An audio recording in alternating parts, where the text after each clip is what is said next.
চকোসটা হচ্ছে রেডি হয়ে গিয়েছে। এটা হচ্ছে আমি গরম দুধের মধ্যে দিয়ে 1 থেকে 2 মিনিট ঢেকে রাখলে এটা নরম হয়ে যাবে, তখন হচ্ছে বাচ্চাদের খাওয়ানো যাবে। এই চকোসটা আপনারা আমাদের পেজেই পেয়ে যাবেন, একদমই ইজি।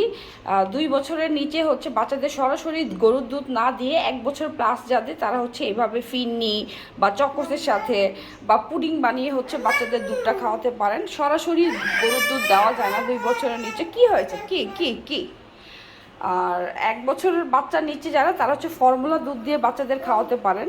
একটু ফর্মুলা দুধটা একটু হালকা গরম রেখে এটা চকোসটা দিয়ে 2 মিনিট ঢেকে রাখলেই হচ্ছে চকোসটা হয়ে যায়।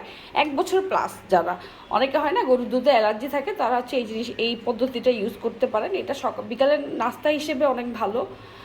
চকোসের উপকারিতা হচ্ছে অনেক বাচ্চারা গরুর দুধ খেতে চায় না, চকোসটা দিলে হয় কি দুধটা মানে চকলেট মানে ডার্ক চকলেট টাইপ মজা হয়ে যায়, তখন বাচ্চারা এমনি খায়, দুধের পুষ্টিটা পেয়ে যায়। এই যে এখন তোমাকে দিব তো, হ্যাঁ। আর এই চকোসটা আপনারা আমাদের পেজেই পেয়ে যাবেন। হ্যাঁ, অর্ডার করতে হচ্ছে ইনবক্সে নক করলে হবে। আর ইনবক্সে বাই চান্স যদি কোনো উত্তর না পান, হোয়াটসঅ্যাপ বা ইমোতে নক করলেই হবে।